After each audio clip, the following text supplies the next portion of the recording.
안녕하세요, 터차입니다.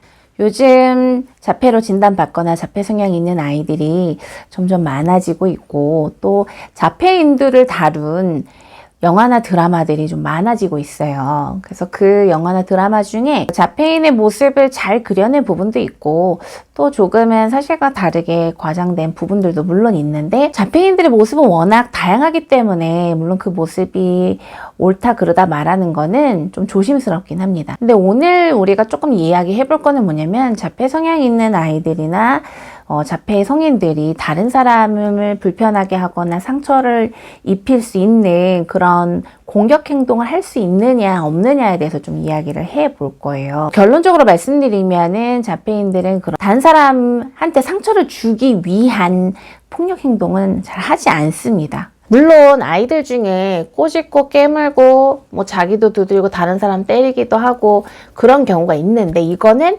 내가 저 사람한테 화가 나서 저 사람을 해치고 싶어, 저 사람을 아프게 하고 싶어 라는 의도는 사실 아닙니다. 자폐 성향이 있는 아이들의 대부분은요, 다른 사람을 깨물거나 꼬집거나 하는 경우는 그 문제가 본인 안에 있어요. 본인 감정이 잘 조절이 안 되고 이 감정을 어떻게 해야 되는지 몰라서 다른 사람한테 이걸 대신 해결해 달라, 빨리 이 감정이 사라지도록 도와달라라는 표현들을 그렇게 좀 조절이 안 된 그런 행동으로 나오는 경우들이 많이 있습니다. 자폐 성향이 있다라는 거는 일단 감정에 대해서 눈에 보이진 않지만 우리 몸 어딘가에서 일어나는 이 감정에 대해서 그거를 이해하는 것에 굉장히 어려워해요. 어느 순간 어떤 감정이 일어났는데 그 감정이 눈에 보이지도 않고 귀로 들리지도 않는데 되게 불편하게 느껴지니, 이 불편한 감정을 해결하기 위해서 자기 몸 어딘가를 막 두드리기도 하고, 그 다음에 자기한테 가장 친밀하고 가장 오랫동안 신뢰하면서 지냈던 사람,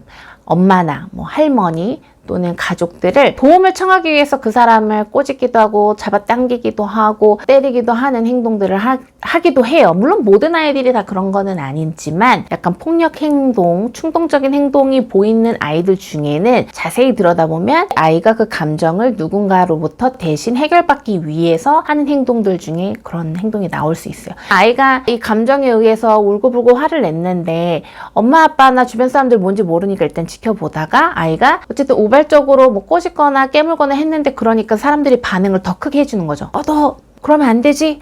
엄마 아프잖아. 아빠한테 그러면 안 되지? 이 반응이 아이가 나한테 관심 가져주네? 지금 나한테 반응을 해주니까 이 방법이 다른 사람의 도움을 청하는, 다른 사람의 관심을 받는 행동이라고 생각이 들면서 그 방향으로 계속 행동이 강화가 될 수가 있어요. 물론 아이들 중에 이 턱관절을 많이 안 써서 구강기적인 행동으로, 그러니까 어렸을 때 입으로 탐색하고 씹고 먹고 하는 것들을 많이 안 했던 친구들은 어떤 상황이 있었을 때 힘이 들어가면 턱 쪽으로 힘이 몰리면서 깨물거나 이런 식으로 행동이 나오는 경우도 있어요. 그래서 무는 친구들 중에는 턱 사용이 어떤지도 봐야 되고, 식습관도 같이 봐서 힘센 이 턱관절을 힘을 잘 쓰고 조절해 갈 수 있는 환경을 만들어주는 것도 중요한 방법이거든요. 우리 아이가 현재 몇 살인지 아이들마다 연령대가 다른데, 가장 중요한 건 이 감정을 다 다뤄주셔야 됩니다. 감정은 부모님들이 별로 중요하지 않다라고 생각을 하면서 울면 빨리 달래주고 아이가 화나면 원하는 거를 제때제때 해주니까 정작 아이 스스로 내 감정이 어떤 거고 그거를 이해해서 어떻게 표현해야 되는지를 경험을 못하는 거예요. 그렇다 보니까는 아이가 어느 순간 되면 이 처리되지 않는, 잘 경험 안 되고 조절되지 않는 이 감정이 어느 순간 시한폭탄처럼 팡 터지는 거죠. 아이가 어느 정도 컸는데 힘도 세지고 했는데 감정이 올라올 때 조절이 안 되니까 막 뛰고 벽 치고 바닥 치고 뱅구르고 하니까 그 모습이 어때요? 굉장히 과격해 보이고 공격적으로 보일 수 있어요. 하지만 그거는 내가 너를 공격하겠다, 내가 너를 상처를 주겠다라는 그런 목적이 아니라 눈으로 안 보이는 이 감정에 대해서 어떻게 처리해야 될지 모르기 때문에 이 온몸으로 그 감정이 어렵다는 표현들을 하는 거예요. 그래서 우리 아이가 지금 당장 가장 먼저 잘 다뤄줘야 될 부분들은 바로 감정입니다. 아이가 어떨 때 어떤 감정 감정이 들고 그거를 충분히 공감해 주셔야 돼요. 네가 이거 하고 싶었는데 안 돼 속상했어? 그랬구나. 넘어져서 아팠어. 아유 속상했겠네. 지금 친구랑 놀아서 기분이 좋구나.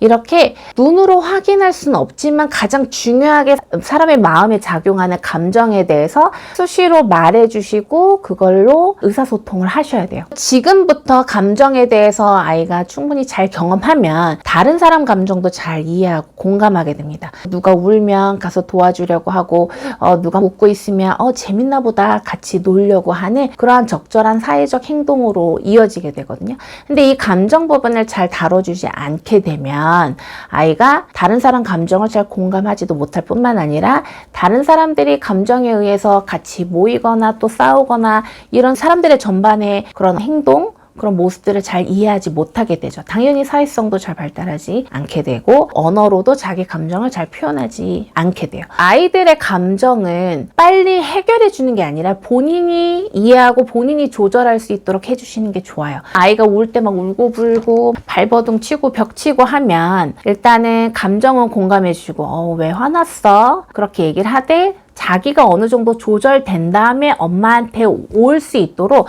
좀 기다려 주셔야 돼요. 아이가 막 울고불고 한다고 해서 스마트폰 바로 보여준다든지 울고불고 한다고 해서 좋아하는 간식을 바로 주게 되면 자기 감정을 충분히 이해하고 조절하고 넘어가지를 못합니다. 그렇게 이해하고 조절하지 못하는 상황이 계속 쌓이게 되면 어느 순간 우리가 의도한 상황이 아니지만 아이가 감정이 빡 올라왔을 때 시한폭탄처럼 사람들 있는데도 소리 지르고 주변 사람 치고 발버둥 치고 하는 행동으로 나올 수 있어요. 모든 자폐 아이들이 그런 건 아니에요. 감정적인 부분들이 잘 이해되고 조절될 수 있도록 경험시켜주면 이런 친구들은 감정 처리 나중에도 잘하게 되는데 보통 자폐 성향이 있다라는 건 이 감정을 이해하는 부분들이 취약할 수 있기 때문에 우리가 이 부분들을 조금 더 만져줘야 되거든요. 제가 상담을 할 때 중학생 아이들도 상담 오기도 하는데 부모님들이 대부분 얘기를 하시죠. 되게 순했고 착했고 특별히 문제 행동, 공격적인 행동 없었다. 근데 한 몇 년 전부터 얘가 이제 화가 나거나 하면 막 엄마를 때리고 벽도 치고 하더라라는 얘기들을 하시는데 그거는 결국에는 이 아이가 어린 시절부터 필요했던 감정 경험, 감정 조절 능력을 키우는 경험들이 부족했기 때문에 그런 거예요. 그래서 감정 정말 중요합니다. 감정에 대해서 경험을 충분히 이해시켜 주시고 충분히 이해하고 조절할 수 있는 기회를 제공해 주시고 우리 아이가 지금 자폐 성향이 있는데 커서 우리 형제자매들을 공격해서 아프게 할 수 있을까에 대한 걱정은 안 하셔도 됩니다. 안 하셔도 돼요. 자폐 아이들 중에 화가 나서 다른 사람을 이렇게 좀 치고 할 수는 있지만 이 사람이 생명의 위협을 느낄 때까지 끝까지 공격적인 행동하는 경우는 없었어요. 그냥 자기 분에 못 이겨가지고 뭐 던지고 이렇게 할 수는 있지만 그렇게 생명의 위협을 주는 정도까지 끝까지 이어가진 않기 때문에 그런 걱정은 하지 마시고 하지만 우리가 우리 아이들의 감정을 잘 미리 만져주고 다뤄줘야 되는 거는 중요하다라는 건 꼭 다시 한번 말씀드리고 싶습니다. 우리 주변에 이게 사회성이 부족하거나 이제 자폐 성향이 있는 사람들이 많아지다 보니까 드라마나 영화에서 많이 이 소재를 다루고 있어요. 이러한 드라마나 영화로 인해서 이 자폐인에 대한 이해가 조금 더 사회적으로 긍정적으로 형성이 될 수 있었으면 좋겠고 지금 우리 아이의 사랑스러운 모습들 예쁘게 봐주시면서 필요한 몸놀이, 스킨십, 마사지 이런 것들 아낌없이 좀 많이 해주시고 무엇보다 중요한 거는 감정 경험을 통한 감정 발달 그래서 감정을 잘 조절할 수 있는 능력을 키워주시는 거 꼭꼭 기억해 주셨으면 좋겠습니다. 오늘 영상도 도움이 되셨길 바라고요. 좋아요, 구독, 가입까지 부탁드리고 전 다음 영상 들고 찾아뵙도록 할게요. 감사합니다.